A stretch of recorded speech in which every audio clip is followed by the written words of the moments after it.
En el nombre del Padre, y del Hijo, y del Espíritu Santo. Amén. Invoquemos la protección de Nuestra Señora la Virgen María, tan cercana a nosotros, por la virtud preciosa de la esperanza.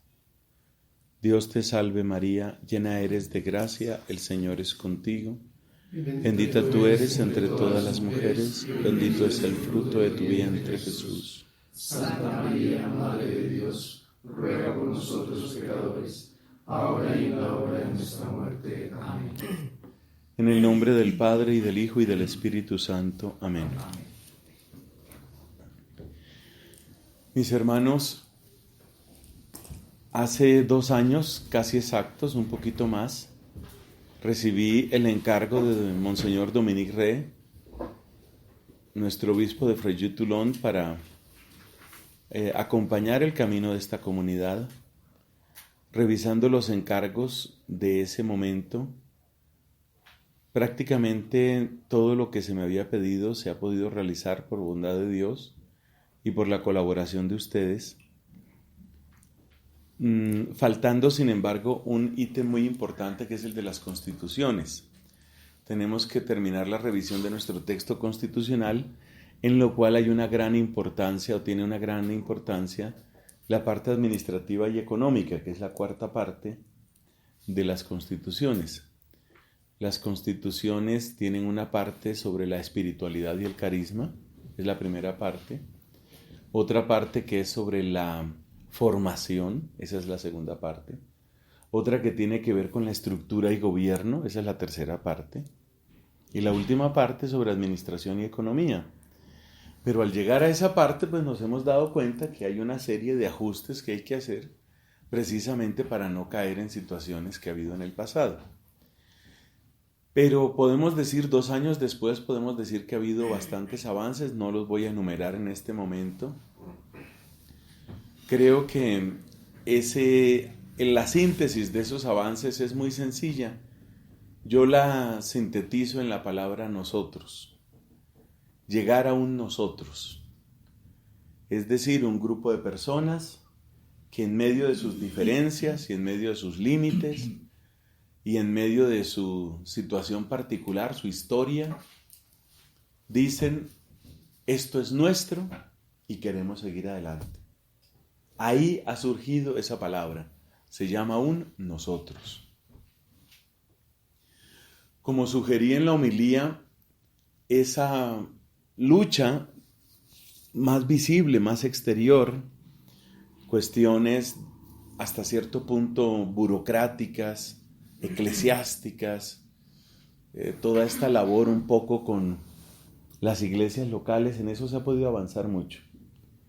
Yo creo que en este momento podemos decir que en todos los lugares donde estamos hay un concepto, si no positivo, podríamos decir con tranquilidad, un concepto que no es negativo.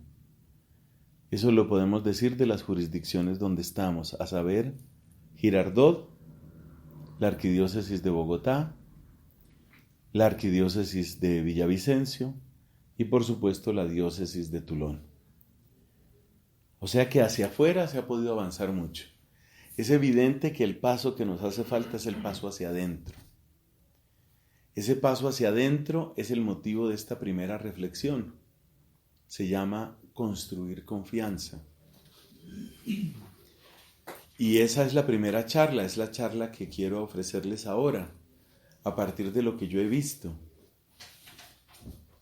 No me cuesta trabajo repetir aquí lo que dije en la iglesia, los admiro. Varias veces ustedes me han obligado a preguntarme sobre mi propia vocación. Yo me he hecho preguntas como esta, si a mí me hubiera tocado algo así, ¿qué hubiera hecho yo? No son preguntas fáciles. Otra pregunta que es difícil, me hubiera quedado, ¿qué futuro construiría? Entonces quiero decirles que no solo me une una responsabilidad que me puso la iglesia, sino también hay afecto por ustedes y hay admiración por cada uno. Ustedes son muy distintos. Los he ido conociendo y sé que son muy diferentes. Como siempre hace las cosas Jesús. Mire usted los apóstoles cómo eran. Eran muy diferentes en su nivel de instrucción, en sus tendencias políticas, en su manera de ser. Y sin embargo, usted se da cuenta que el Señor pues hizo una obra grande. Pero siendo ustedes tan fuertes, tan robustos, también tienen, yo diría que en su mayoría, tienen los defectos propios de los temperamentos fuertes. Ese a veces tratar de imponerse, y sobre todo una cosa que yo creo que nos ha hecho mucho daño, y es una especie como de desconfianza. Una desconfianza que no surge de la nada, sino surge de acontecimientos específicos. Surge de una historia que ha tenido pues sombras por todas partes. Pues de hecho cada ser humano tiene sus temas y tiene sus sombras, ¿no? Pero pues es evidente que en una historia como esta ha habido cosas muy complejas. Entonces vamos a construir confianza, pero hay otro título que le podemos dar a esta charla: vencer la desconfianza. Necesitamos aprender a confiar. Confiar desde el punto de vista pastoral, desde el punto de vista comunitario, desde el punto de vista económico, administrativo. Pero es difícil confiar. Entonces esta charla tiene dos partes que son desiguales. Primero vamos a hacer un estudio sobre la desconfianza. O sea, ¿por qué uno se vuelve receloso? ¿Por qué uno se vuelve desconfiado? Conocer por qué uno se vuelve desconfiado le ayuda a superar la desconfianza. Esa es la primera parte de esta charla, terminada la introducción. Y luego vamos a una segunda parte que es, bueno, cómo vencemos esos obstáculos para poder construir confianza. Estamos hablando de un novicio, estamos hablando de 2 juniores, esas son las cifras nuestras reales, ¿cierto?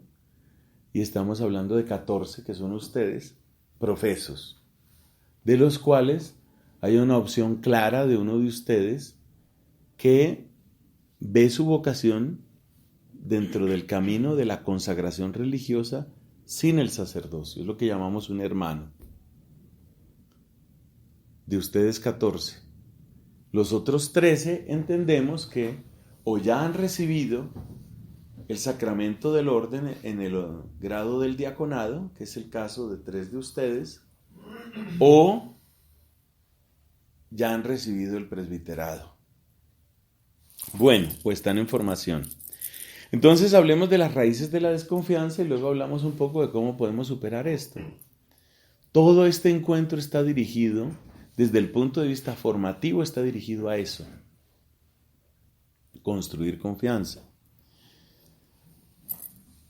Pero tenemos un bloque muy importante, mañana por la tarde tenemos un bloque muy importante, que es el bloque de las elecciones, como se anunció oportunamente.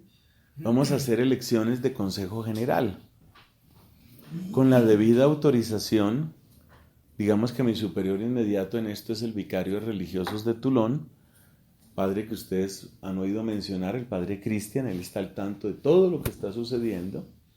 Entonces el padre Cristian sabe de esto y él sabe de la disposición que hemos tomado.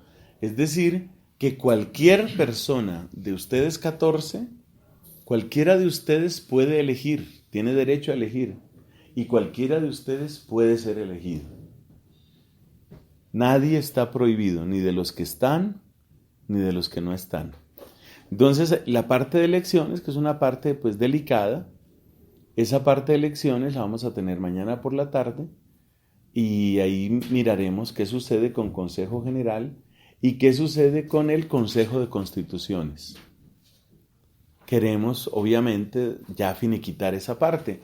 De hecho, me dijo, el padre Dorneman me dijo que qué pasaba, pues que no habíamos terminado esa parte. Pues yo le expliqué la cuestión administrativa, las dudas que tenemos, y que esas cosas no se resuelven a la fuerza. Esto tiene que salir de un diálogo, de un consenso. Lo que hemos hablado de las casas de economía autónoma, las casas de economía central. Eso tenemos que interiorizarlo y hacerlo una realidad. Por eso todo el jueves en la mañana lo vamos a dedicar a esa parte económica, para tomar decisiones y ver también quién hace cumplir esas decisiones. Porque tomar decisiones que se queden en el papel, de eso sí que conocemos mucho. Entonces se necesita, además de lo que pide la ley, que son los revisores fiscales, se necesita que haya de parte nuestra caminos, herramientas, estrategias, mecanismos para sacar esto adelante. Bueno, ahora sí, raíces de la desconfianza. Las raíces de la desconfianza son dos. Una raíz se llama engaño. Esa es una raíz. El engaño genera desconfianza.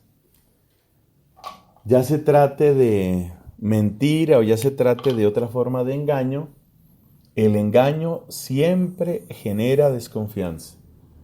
Esa es una raíz poderosa. Y la otra raíz se llama daño. Ahí las pusimos como para que rimaran. Engaño y daño. Podemos decir que hay unos 5 tipos de engaño y podemos decir que hay otros 5 tipos de daño. Si usted mira una persona desconfiada o una comunidad desconfiada, casi con seguridad, pues no le puedo dar la garantía total, pero usted se va a encontrar que en alguno de estos 10 títulos está el origen de esa desconfianza. Uno desconfía porque le dijeron mentiras, le vendieron algo que no era, le hicieron trampa, lo utilizaron, ya vamos a ver cuáles son las que aparecen ahí. Eso se llama engaño. O uno desconfía por lo que le pasa a uno cuando lo ha mordido un perro. Le mordió el perro, usted le toma desconfianza al perro y seguramente no solo a ese perro, sino a todos los perros. Entonces el engaño y el daño. Y por eso construir confianza es difícil, porque la desconfianza siempre se apoya en cosas que a uno le sucedieron. Y como eso me sucedió y como es verdad que me pasó, yo no quiero que me vuelva a pasar. Ahí es donde uno se vuelve desconfiado. Entonces hablemos un poco. ¿Cuál es el caso más grave de engaño? Es el ocultamiento astuto. La persona que escondió algo que era importante, algo que era vital. Casi que no importa lo que haya escondido, pero hay casos que son más graves que otros. Por ejemplo, la persona que tiene una economía subterránea. Ese es un ocultamiento astuto. Yo pertenezco a una comunidad, pero tengo mi economía, que no es pequeña, es grande. Y es una economía subterránea, porque tengo un plan con eso. Yo después voy a utilizar eso para mi familia.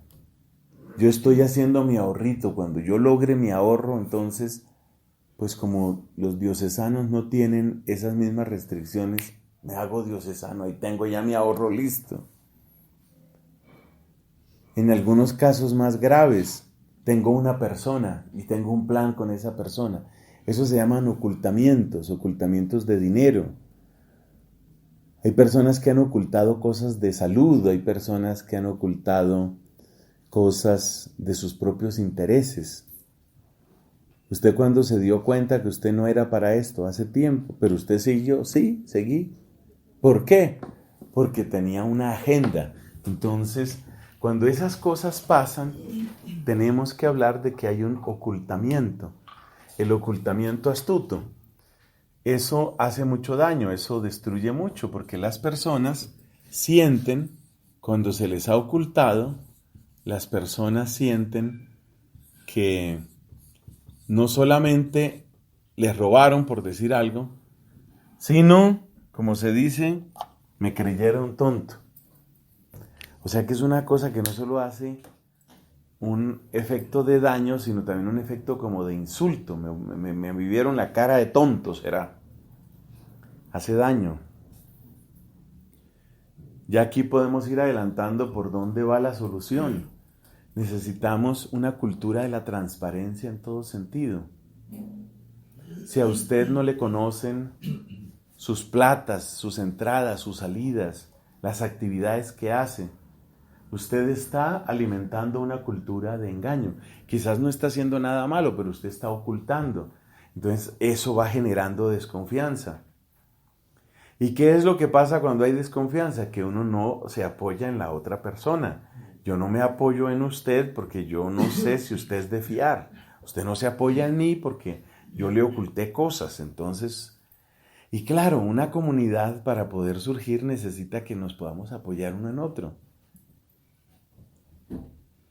A veces, no se trata de un ocultamiento astuto, sino se trata simplemente de algo mucho más leve que se llama información insuficiente. Información insuficiente. Eso no es exactamente un engaño, no es exactamente un ocultamiento astuto, sino a veces es por incapacidad. Incapacidad. Esto pasa mucho en el plano laboral, para que nos entendamos, eso pasa mucho. Oiga, ¿qué tipo de contrato tiene tal persona? Que yo veo que está ahí en la obra, ¿qué tipo de contrato tiene? Yo no sé, pero una persona que siempre nos ha ayudado. Esa es una información insuficiente. Entonces, la persona que tiene información insuficiente no es que exactamente esté engañando, pero se presta para que engañen a la comunidad. Luego nos caen duro, porque hicimos los contratos mal hechos, porque no pagamos el impuesto que había que pagar. Entonces, en el primer caso hay astucia, que es ganas de, como decimos en Colombia, de brincarse al otro. En el segundo caso, tal vez no hay ganas de hacerle daño al otro, sino simplemente hay una ignorancia. Pero entonces usted se presta para que otras personas nos hagan daño. En estos 2 años que yo he estado acompañando el Consejo General, a mí me duele mucho cuando nos resultan esas deudas. Mire que toca pagar esto. Pero hombre, ¿y cómo pasó eso? No, es que no se dio cuenta, no dio el informe a tiempo, no se instruyó a tiempo y pague millones y millones. Una comunidad que realmente no tiene tantos recursos. Entonces la información insuficiente tal vez no es culpa suya, pero la información insuficiente hace que otros puedan hacernos daño. Tercer modo de engaño con el que hay que tener mucho cuidado, la comunicación rota. Y la comunicación se rompe por muchas situaciones. ¿Qué es comunicación rota? Mire, a veces la comunicación se rompe por tonterías, lo que llamamos comúnmente inmadureces. Comunicación rota. Las inmadureces. Por ejemplo,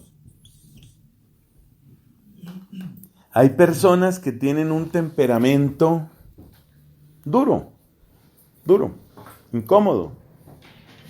Como decimos popularmente, son gente de mal genio. Entonces eso se vuelve un problema. Se vuelve un problema porque entonces no se le puede decir nada. Mire, parece una tontería, pero eso de que no se le puede decir nada es grave.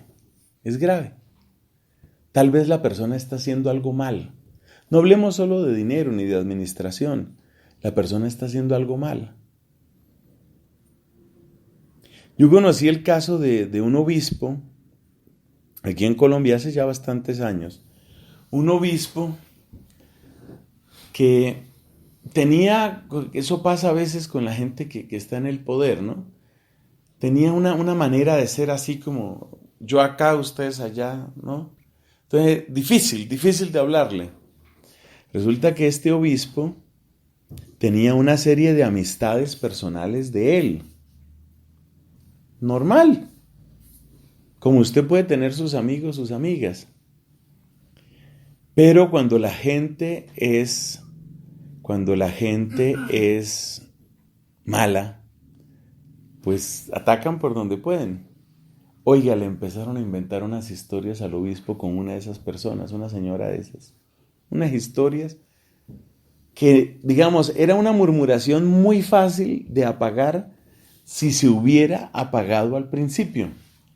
Pero como nadie le decía al obispo, y entonces en todas las comisiones de laicos o de no sé qué, ahí estaba la tal señora. Necesitamos una asesoría, llámeme a fulanita. Entonces la gente empezó a pensar que el obispo estaba enredado con esta señora. Pero el tema es que eso se murmuraba en el presbiterio, eso se murmuraba en esa diócesis, eso se murmuraba en las calles y nadie le decía nada al obispo. Porque con ese señor no se puede hablar. Yo les digo una cosa, tengamos mucho cuidado con eso. Todos tenemos el deber de ser personas con las que sí se puede hablar. Es muy grave que se rompa la comunicación. A veces usted pastoralmente se está equivocando. Usted se está equivocando. Pero si usted toma una posición arrogante, porque algunos ni siquiera obispos son, sino solo sacerdotes, pero Dios quiera que jamás los hagan obispos, porque ya de sacerdote no hay quien se los aguante. Y ya no, yo soy el sacerdote aquí, soy el sacerdote. Y va uno a ver los estudios de ese sacerdote. Estudió la mitad de su formación fue en el seminario de las nubes y la otra en el seminario del eco. Y esa fue toda la formación que tuvo, pero ya él cree que porque le pusieron las manos y lo ordenaron sacerdote, él es el único que sabe. Es terrible volvernos así, porque eso es llamar a la gente para que murmure a nuestras espaldas. Eso, lo que hace, esa comunicación rota, lo que hace es ir creando problemas que terminan siendo engaño. En el caso que les cuento de este obispo, cuando estalló esa situación, como a él no se le puede hablar, ¿a dónde van cuando son problemas de obispos? A la nunciatura. Entonces un día descubre este señor obispo, llamada del nuncio, quién sabe quién estaría nuncio en esa época, llamada del nuncio, Monseñor, hay unas acusaciones, me disculpa, pero hay unas acusaciones muy serias contra usted. ¿Acusaciones de qué? Ahí empieza él a enterarse. Entonces la cosa se empeora más, porque en vez de tomar una actitud humilde, tal vez él no tenía, yo no sé si tenía o no tenía, pero yo presumo que no.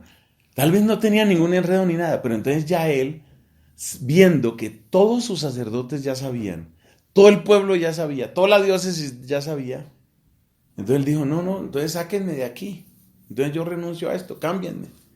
Salió mal, salió por la puerta atrás. Ese desastre se hubiera podido evitar. Pero ¿cómo cae uno en eso? Uno cae en eso porque uno se vuelve una persona con la que no se puede hablar. ¿Y cómo se vuelve uno una persona con la que no se puede hablar? Porque mi temperamento es fuerte. Porque yo tengo un carácter fuerte. Porque yo ya he estudiado. Y le repito, a veces va uno a ver los estudios y tampoco es... Eso pasa también en los laicos, esto pasa por todas partes. Entonces mucho cuidado con la comunicación rota, porque la comunicación rota lo lleva a uno a vivir engañado. Y acuérdese que a veces lo que ni siquiera usted se ha dado cuenta de usted mismo, ya todo el mundo lo sabe y ya todo el mundo lo vio. Entonces, cuanta mayor sea nuestra sencillez, nuestra humildad, como dicen en inglés, no sé cómo se dice en francés, pero como dicen en inglés, approachable, una persona a la que se le puede acercar uno. Si usted no es una persona a la que usted se le puede acercar y se le puede hacer una corrección, hermano, usted está preparando un engaño. Usted va a vivir engañado y eso va a estallar mal. Eso va a estallar mal. Otra forma de engaño que hace muchísimo tiempo conocemos bien, la deslealtad. la deslealtad, que equivale a esto que también lo denuncia muchas veces el Papa Francisco, la murmuración. Yo les debo decir con todo cariño, mis hermanos, cuando yo empezaba apenas a conocer esta comunidad y a conocerlos a ustedes uno por uno, a mí me preocupa que algunos de ustedes ya me hablaban en términos más bien de descalificación de otros.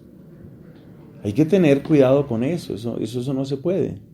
Entonces la murmuración, la deslealtad, tienen un efecto muy, muy devastador, porque lo que hubiera podido ser un proceso constructivo a veces ni siquiera nace. Entonces tener cuidado con eso. Y vamos terminando con la parte del engaño. Entonces la deslealtad, la murmuración son realmente enfermedades que nos hacen mucho daño. Y luego tenemos otro que es importante, que es el uso. Cuando uno se siente utilizado. Parece increíble, ¿no? Porque la espiritualidad va exactamente en contravía de esto. Pero sí hay personas así. Sobre todo cuando uno tiene ansias de poder. Cuando hay ansia de poder, el que tiene ambiciones mira a las demás personas siempre como escalones. Yo, me apoyo en yo aquí esto. Porque lo que le interesa es brillar, lo que le interesa es ganar relevancia, ganar influencia. Entonces hay que estar en guardia con eso, que es el uso, ¿no? Uso. Esto va muriendo poco a poco por el uso. Va muriendo el marcador, pero ahí lo tenemos. Entonces el uso crea una sensación realmente de engaño. La gente se da cuenta de eso. Por ejemplo, ¿cómo me lo han dicho? No de ustedes.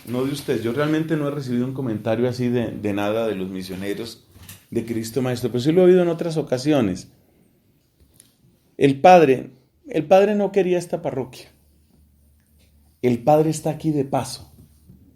Fíjese esa frase lo que significa. El padre está aquí de paso. ¿Eso qué quiere decir esa frase? Que la gente se siente usada. Es decir, él está aquí mientras tanto, pero su corazón ya está en el siguiente escalón, y por ahora lo que interesa es tener un buen informe de gestión, que las cosas me salieron bien, y a partir de ahí ya yo doy el siguiente brinco. Dios mío, eso sí es la gran contradicción, porque eso no fue lo que le aprendimos a Jesús, eso no es lo que quiere nuestro Señor. Bueno, hablemos de los daños. Entonces, los engaños, ¿cuáles son? Que a uno le oculten cosas, que las personas por incapacidad no den la información necesaria, que la comunicación se rompa, sobre todo por el temperamento. Por favor, no se acostumbren ustedes a decir, no es que yo soy así. Hombre, todo el mundo puede mejorar. Todo el mundo puede mejorar. Dígame, yo soy así cuando usted sea la mejor versión de usted mismo. Ahí se lo puedo creer. Pero yo, por lo poco que alcanzo a conocerlos y por lo que ustedes también conocen de mí, yo creo que ninguno de los que está aquí puede decir, yo ya llegué a la mejor versión, la máxima versión de mí mismo. No, hombre, no. No, uno está, dicen en latín, in fieri, uno está haciéndose, uno está avanzando. Eso no se puede decir así. Entonces no venga por favor con esas cosas de que ese es mi temperamento, no, usted piense, yo tengo que trabajar también mi temperamento. No puedo ser tan duro, tan cortante, no puedo ser el doctor no. Hay gente que se especializa, como decía por ahí en una reunión nuestra de dominicos, decía alguien, es que hay personas que a cada problema le buscan una solución, pero hay otros que a cada solución le buscan un problema.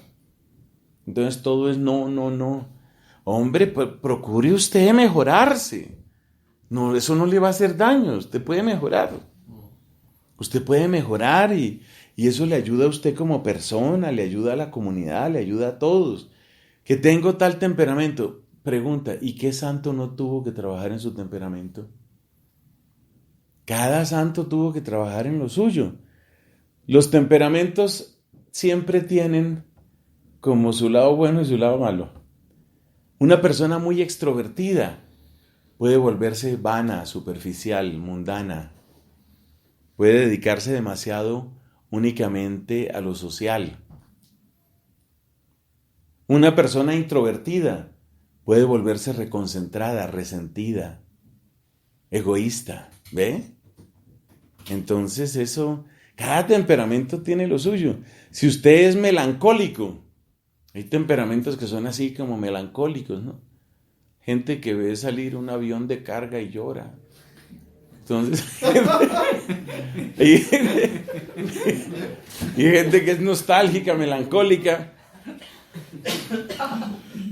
Pues usted tiene que trabajar su temperamento melancólico porque no se puede, ¿no? No se puede que usted viva pues en la nostalgia y la nostalgia. Literalmente la nostalgia es el dolor de la mente, ¿no? El otro es colérico, no, yo soy así, yo sí voy diciendo, yo lo que sea, no me importa el que esté delante. ¿Y usted cree que eso es una cualidad suya, hombre? ¿Por qué no la trabaja, hombre? Trabaje, usted mismo tiene que trabajar esa parte, conózcase, trabaje. No, yo siempre he sido desordenado, toda la vida he sido desordenado. A mí esos tales organigramas, cronogramas, hematogramas, a mí todo eso no me funciona, yo no soy de eso. Entonces, ¿cómo funciona usted? Yo funciono por inspiración.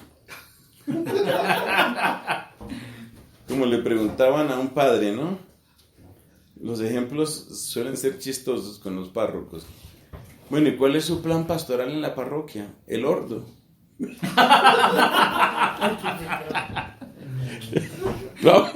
plan pastoral es el ordo. Y ahí cada día me va diciendo lo que debo hacer, ¿no? Ay. El daño, mis hermanos. Partamos de una base. Yo creo que todos, la mayor parte de las veces sin darnos cuenta, hemos decepcionado y hemos herido. Eso uno tiene que ser consciente. A veces uno hiere sin darse cuenta. A veces uno hiere. Y a veces uno decepciona sin darse cuenta. Mucho peor si se da cuenta, porque si se da cuenta estamos casi como en el terreno del engaño, ¿no? Pero uno hiere, uno decepciona. Entonces, mire, los grados de la agresividad, por ejemplo, hay una agresividad que es la antipatía. La antipatía es una forma de agresividad. A veces las virtudes humanas básicas, por no cultivarlas, hacen un gran daño. Hacen un gran daño. Decía el Papa Francisco, que es como tan humano para tantas cosas, decía que las palabras más importantes en la vida cristiana son excuse, buenos días, por favor, perdone, gracias. ¿Qué pasa? Sobre todo si usted es superior, así sea superior de una monedita, ¿no? Porque hay gente que la suben en una moneda y yo soy el superior de la moneda. Entonces, si usted es el superior, así sea el superior de la moneda, usted es el superior de la moneda y entonces desde que usted lo eligieron superior o desde que usted es superior, entonces ya no pide favores, ya no agradece, ya todo se lo deben. Hombre, eso es muy pesado. Eso es muy pesado porque usted está obligando a las otras personas, está obligándolas a que sean como sus empleados sin sueldo. Eso no se siente bonito, eso no se siente bien. O sea, la regla de oro, piense siempre cómo se puede sentir la otra persona. Y uno siempre se excusa, ¿no? Es que mi familia somos así. Mi papá llegaba, daba un manotazo y decía, bueno, ¿hay comida o no hay comida? Bueno, ese era su papá. Ese era su papá, pero aquí no funcionamos a manotazos. Entonces fíjese que la antipatía es un tipo de daño que hay que cuidar. ¿Quién creyera? Uno no tiene que depender únicamente de las virtudes humanas, pero son importantes.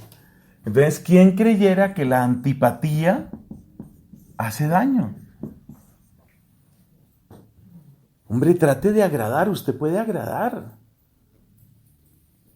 Me gustó mucho una reflexión que hacía un obispo en alguna ocasión. Él decía, mire, hay el deber de amar al prójimo. Ese es un deber, eso está en la ley de Cristo, amar al prójimo. Pero decía él, ese deber va con otro deber, que es el deber de ser amable. ¿Amable qué es? Lo que es digno o fácil de ser amado. Entonces usted trate de ser una de esas personas que son fáciles de querer. Y vuelvo y le digo lo que le dije antes. Eso lo mejora a usted no pierde nada con eso. Hombre, el saludar primero, el preguntar, el tener una sonrisa, el tener una acogida. Y algo en lo que fallamos mucho los seres humanos, mucho, y que no es simple cortesía, interesarse por la otra persona. Mire, cuando uno está tan agobiado de trabajo, que yo un poquito sé de eso, cuando uno está agobiado de trabajo, uno como que siempre está en función de lo que le pusieron. Entonces, si uno tiene un colegio, está en función de su colegio, si tiene una parroquia, en función de la parroquia, ahí está uno, y sus clases y sus cosas. ¿Qué pasa? Que uno se encuentra con otra persona, entonces saluda, hola, buenos días, ¿qué? ¿Todo bien? Todo bien, pero todo bien significa no me hable porque todo en orden, ¿cierto? Todo bien. Nadie se meta conmigo porque estoy aquí en mi mundo. No, mire, vencer la antipatía es aprender a interesarse por la otra persona. Mire, lo que es para la vida comunitaria no es complicada, pero en la vida comunitaria fallamos en estas cosas. Y les cuento una cosa, eso no es porque nosotros seamos del tercer mundo, del primer mundo, del segundo. Como ustedes saben, este servidor de ustedes ha tenido ocasión de vivir y trabajar en Europa, vivir y trabajar en Estados Unidos, vivir y trabajar en Latinoamérica. No tanto vivir, pero sí estar unos cuantos periodos en distintos lugares de Asia. En todas partes pasa lo mismo, en todas partes. Y nosotros, religiosos y sacerdotes, somos expertos en meternos en nuestro mundo. Uno se mete en su mundo y ya no se interesa por el mundo de la otra persona. Mire, yo creo que nosotros no somos inocentes. Cuando uno no se interesa por la otra persona, sobre todo nuestras comunidades que son tan chiquitas, usted es como si le estuviera diciendo a esa persona, vaya y busque quien se interese por usted. Que serán amigos, que serán amigas, que será familia, que será novia, que será quién sabe qué. Usted está echando a la persona. Claro, es verdad que eso no justifica una falta, por ejemplo, de castidad. Pero démonos cuenta que donde la vida comunitaria es pobre, en cierto sentido somos cómplices, porque estamos echando a la gente. En cambio, si yo vivo con 2 o 3, que esas son las comunidades nuestras, si yo vivo con 2 o 3 y aprendo a perderle tiempo, eso es vencer aquí esto, perderle tiempo al hermano, ya es distinto, ya es distinto. Los días no son iguales para las personas. Usted ve a la gente con su cara, más o menos igual. Y nosotros los clérigos y los religiosos somos muy dados a eso, a terminar teniendo una cara más o menos inexpresiva. Mire, por ejemplo, allá. Vamos aprendiendo a tener una cara inexpresiva. ¿Y sabe por qué pasa eso? Porque uno tiene que acostumbrarse a oír todas las historias. Entonces, si usted se sienta a confesar de pronto, le sale una niña que yo hice la primera comunión la semana pasada y yo creo que yo me porté mal con mi mamá y entonces yo estoy muy triste, yo estoy muy arrepentida porque yo le hice rabiar a mi mamá. Entonces tiene que oír esa historia. Se va la niña, llega el otro. Yo violo niñas. Uy, esto es otro nivel, es otra situación. Entonces uno se acostumbra a que tiene que oír de todo y uno se va acostumbrando a tener como una cierta estabilidad y ecuanimidad que va volviendo la cara. Va volviendo una cara de cierta indiferencia. Eso es muy explicable. Pero los días no son iguales. Usted no sabe en qué momento su hermano de comunidad ha tenido un día duro, porque no le salió nada bien, porque hubo un problema con el ministerio, porque pusieron una demanda, porque estalló una situación en la familia, porque un amigo de la infancia se suicidó. Todas esas cosas pasan. Entonces, cuidado con la antipatía, pero yo tengo que poner aquí, es que son dos palabras. Esa antipatía raya distancia, la distancia. Uno se distancia de las personas, cuidado con eso. Aprender a interesarse por las personas. Mire, casi que con el solo interesarse con las personas, ya usted va dejando toda antipatía. Porque para acercarse a una persona, pues hay que ser un poco humilde, hay que tener alguna sonrisa, hay que buscar algo, ¿no? Entonces eso ayuda. Segundo daño que tenemos aquí, por supuesto es el más terrible, es el más negativo. Ese segundo daño se llama ataque. A veces en forma de crítica. A veces solo señalamos lo negativo de las personas. A veces solo señalamos lo negativo del gobierno que tenemos. Como ustedes saben, pues yo pertenezco a mi orden dominicana. A mí me ha tocado 3 veces ya, la última vez terminó en noviembre, me ha tocado ser miembro del Consejo de Provincia de mi comunidad. O sea que me ha tocado ser parte del gobierno. Pero esos son solo 12 años. Y yo llevo 30, mi primera profesión fue en febrero del 86. Llevo 33 años. 33 años de religioso. Entonces, 12 años he estado, vamos a llamarlo entre comillas, en el gobierno. Y 20 años he estado fuera del gobierno. O sea, conozco las dos cosas. Y es muy triste ver cómo a veces la crítica es implacable contra los que gobiernan.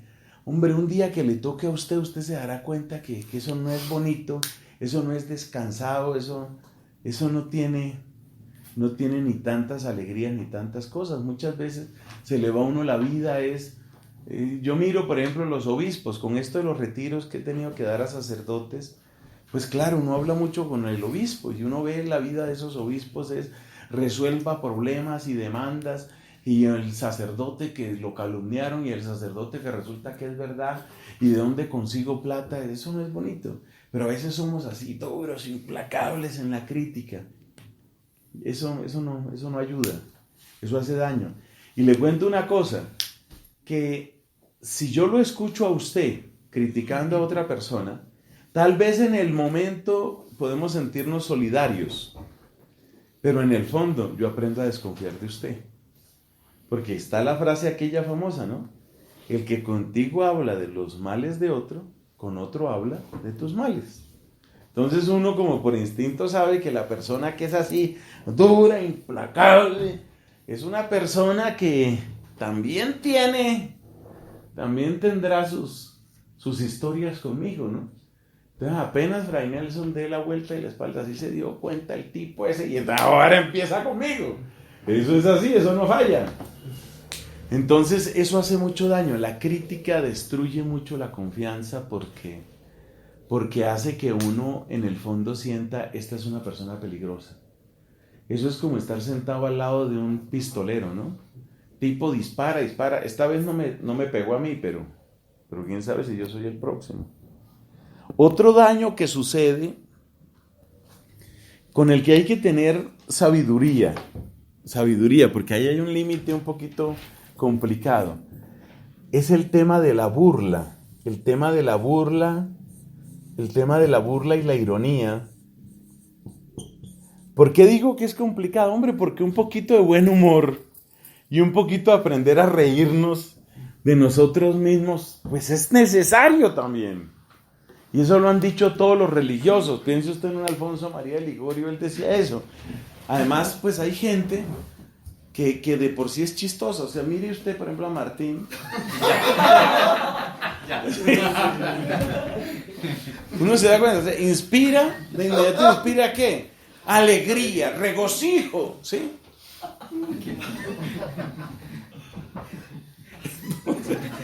Entonces, es importante que haya sentido del humor. Es importante que haya sentido del humor, pero hay que tener cuidado en qué momento se le va a uno la mano en el ácido. Y Sobre todo cuando uno empieza a juzgar intenciones o cosas así parecidas, ¿no? Entonces, capítulo general de las hermanas, digamos un nombre inventado, las hermanas de los pies del divino rostro. Y entonces, bueno, las hermanitas tuvieron su capítulo general y eligieron a la hermana Rosana. Y comenta por ahí alguna, pues estará feliz. ¿No es lo que ha querido toda la vida?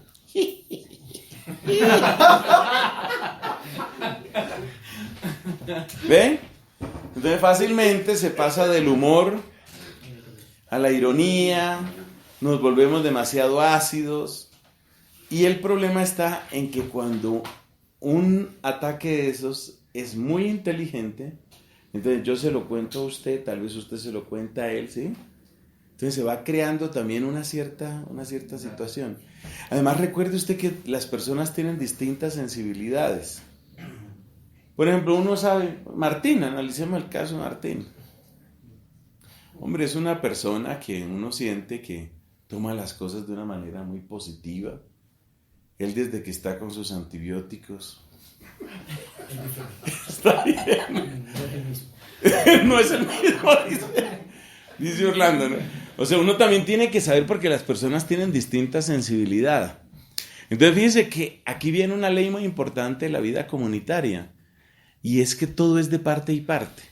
De parte mía, yo no puedo cebarme en la burla con una persona que yo sé que es demasiado sensible y un poquito altivo y un poquito arrogante y espere que conmigo es a otro precio. No es buena idea meterme tan duro con esa persona. Pero a la vez, qué bueno que esa persona también se pregunte, ¿yo por qué tengo que ser así? Entonces, si intenta ser un poquito más caritativo en los chistes y se baja un poco de su arrogancia, llega el momento en el que nos encontramos. Y esa es la verdadera vida comunitaria. Usted cede un poco, yo cedo otro poco, ahí nos vamos encontrando, vamos aprendiendo a convivir. Decía hermosamente un obispo cuando hubo el último sínodo de vida consagrada, decía, la vida comunitaria en sí misma es un testimonio del Evangelio. Porque no hay vida comunitaria si usted no cede un poco, yo cedo otro poco, y entonces ahí nos vamos encontrando. Pero el hecho de que nos hayamos encontrado quiere decir que usted murió un poco a sí mismo. Yo morí un poco a mí mismo. ¿Y yo por qué morí? Hombre, por amor a Dios y a mi prójimo. ¿Y él por qué murió a sí mismo? Por amor a Dios y al prójimo. O sea que ya casi estamos dando la parte de las sugerencias, ¿no? Cuarto elemento de daño. Cuidado con la competitividad. Eso de estar compitiendo, ¿no? La competitividad es una cosa que no nos hace bien, porque la competitividad es como una competitividad, palabra rara cuando uno la escribe. Mire, usted dirá, pero ¿competencia de qué? ¿Uno aquí de qué compite o qué? ¿Por qué competencia? ¿Saben que se nota mucho eso? Y eso nos pasa mucho a los religiosos, mucho. Eso de que, miren, cuando yo recibí esto, no había nada. Pero he aquí que Dios me creó. Llegué yo. Y se sacó de la nada. Y conmigo de la nada. ¿Cierto? Y conmigo de la nada.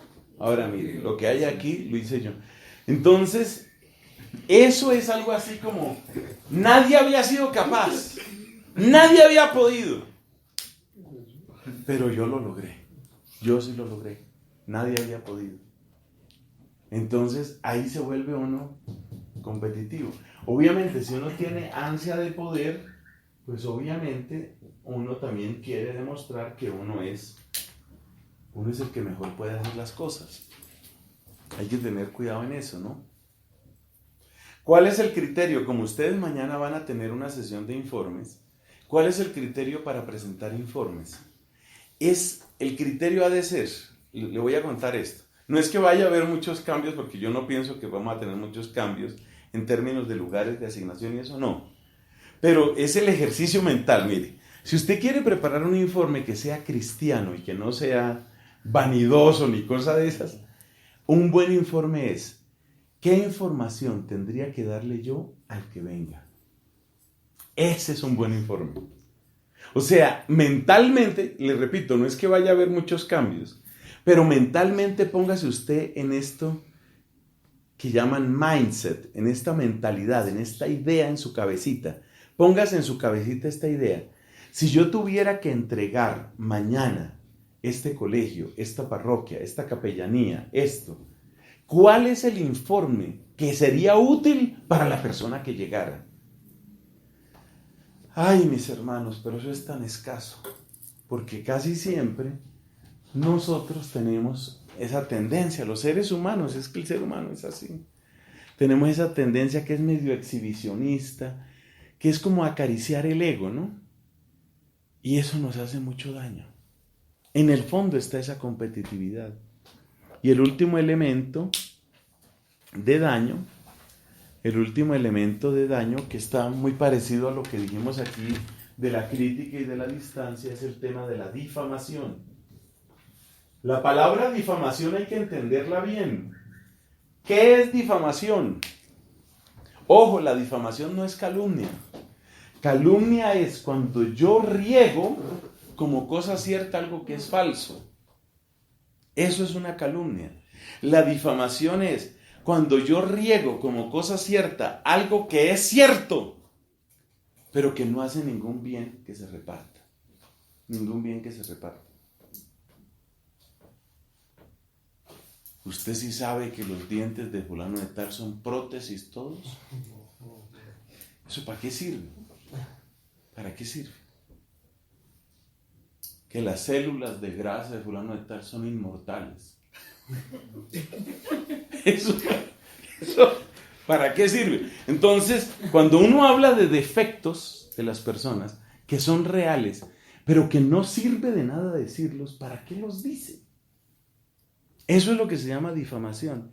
Y eso hace daño, porque eso hace que se piense de una manera pobre y de una manera hasta cierto punto injusta, desequilibrada de una persona. Hombre, toda persona tiene cualidades. Les repito, por donde empecé, yo los he visto a ustedes, yo veo el esfuerzo que cada uno ha hecho. Me parece terrible tomar una historia de cualquiera de ustedes y empezar a leerla solo desde el lado negativo. Eso es una injusticia. Bueno, entonces, lo de los remedios dijimos desde el principio que era más sencillo porque casi que los hemos ido planteando. ¿Cuáles son las palabras claves? Las palabras claves que yo creo que se explican prácticamente solas. Una palabra clave que la hemos venido repitiendo por lo menos en el actual Consejo General. Necesitamos transparencia. Transparencia necesitamos. En términos económicos, financieros, laborales, pastorales, afectivos, por todas partes necesitamos transparencia. Transparencia necesitamos. Esa transparencia nos va a eliminar problemas como el ocultamiento astuto y como la comunicación rota. Otra cosa, necesitamos capacitación. Dicen en mi pueblo, nadie nació aprendido. Entonces, eso de que porque yo soy religioso, yo soy sacerdote, ya yo sé de todo, usted no sabe todo. No diga eso. Uno tiene que capacitarse. Usted llega de párroco, usted tiene que aprender a ser párroco. Usted tiene una responsabilidad contable, tiene que aprenderla. Usted llega a una nueva asignación. Yo lo vi muy bien en la visita que les pude hacer. Dios permita que pueda regresar por allá, aunque no me han vuelto a invitar, pero bueno, yo iría.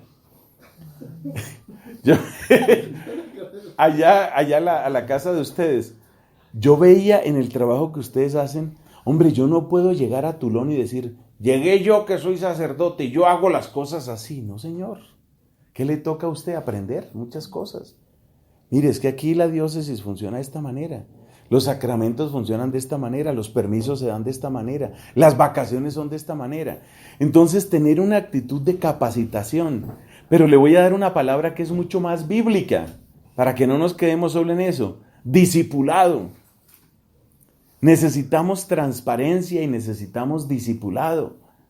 Hombre, yo tengo que aprender. Yo no sé eso. Uno llega a una capellanía, por ejemplo. El desafío que les ha tocado aquí a varios, como a Ober Rafael, como a Eliezer. Usted llega a atender un servicio en un centro penitenciario, es un ambiente muy particular. Y hay que llegar a aprender. Usted no puede llegar ahí simplemente a decir, yo soy sacerdote, yo soy el que mando, yo para eso estudié. No, señor, usted tiene que llegar ahí y ver aquí cómo se cuecen habas, cuál es la mejor manera, qué puedo aprender de los que ya lo han hecho. Imagínese el daño, supongamos que yo pudiera hablar bien el francés. Imagínese el daño que yo haría yendo allá a la parroquia y decir, no, como yo hablo francés y como yo soy sacerdote, suéltemela. No, señor. Usted tiene que aprender muchas cosas de las que son de aquí. Entonces, una actitud de discipulado. Eso nos hace muchísimo, muchísimo bien. Luego, necesitamos una actitud que solamente la podemos llamar caridad pastoral. ¿Cómo definía la caridad pastoral San Carlos Borromeo, gran maestro de la vida pastoral? ¿Cómo la definía? Recuerda en todo momento cuánto le costó a Cristo cada corazón. Y cada corazón es este hermano, este hermano, este hermano. Y luego estoy en la iglesia, esta señora, esta niña, este joven. Cada uno cuánto le costó a Cristo. Entonces necesitamos transparencia, necesitamos discipulado, necesitamos caridad pastoral. Necesitamos virtudes humanas. Las virtudes domésticas. Yo hace poco, este año, tuve un retiro con unas religiosas. Hay un video que está en mi canal de YouTube que se llama así, Virtudes Domésticas. Es un estudio de 21 o 22 virtudes para aprender a vivir con otras personas. Lo cual no significa que sea una maravilla vivir conmigo. Pero digamos que es un estudio que es interesante. Lo digo porque me lo han dicho hombres y mujeres, virtudes domésticas. Entonces necesitamos virtudes domésticas. Es decir, necesitamos aprender a convivir. Es decir, necesitamos eso que significa que antes se llamaba urbanidad y cosas de esas. Eso se necesita, pero en un nivel más alto. Entonces le dejamos ese nombre de virtudes domésticas. ¿Y qué otra cosa podríamos decir aquí? Amor al bien común. Mire, si todos, ustedes y yo y cada uno, si todos nos enamoramos del futuro de esta obra, de esta comunidad, mire nada más esta salita, agregue aquí César, Remy y si Dios permite nuestro joven novicio. Agregue esas personas, esa es la realidad de esta comunidad, no es más. Entonces hay que querer el futuro, hay que quererlo, pero el futuro que vamos a hacer todos. Amor al bien común. Entonces nos quedaron creo que 4 palabras, no fueron tantas. Mire, transparencia, no, de las propuestas, transparencia, discipulado, caridad pastoral, virtudes domésticas, amor al bien común. Esas 5 sí son. Mire, con esa, ¿cuál tienes de más que tal vez se nos pasó? La capacitación, que es el mismo Que es el que está dentro del discipulado, sí. Pero es bonita también la capacitación porque a veces hay cosas técnicas. Tal vez discipulado suena demasiado espiritual y religioso. Entonces, por última vez repetimos esas propuestas y cerramos esta reflexión. Cultivar la transparencia. Luego necesitamos capacitación, discipulado. Necesitamos caridad pastoral. Usted piense siempre eso. Mire, si uno se acuerda de lo que vale cada alma, yo creo que uno comete muchos menos errores, sobre todo los errores graves. Es que las cosas que han pasado en la iglesia son realmente deprimentes. Y uno dice, ¿yo cómo me le voy a presentar a Cristo? Es que usted piense lo que es escandalizar, sobre todo escandalizar a una persona que no tenía fe, o que tenía una fe muy débil, o un menor de edad. Alguien que está empezando.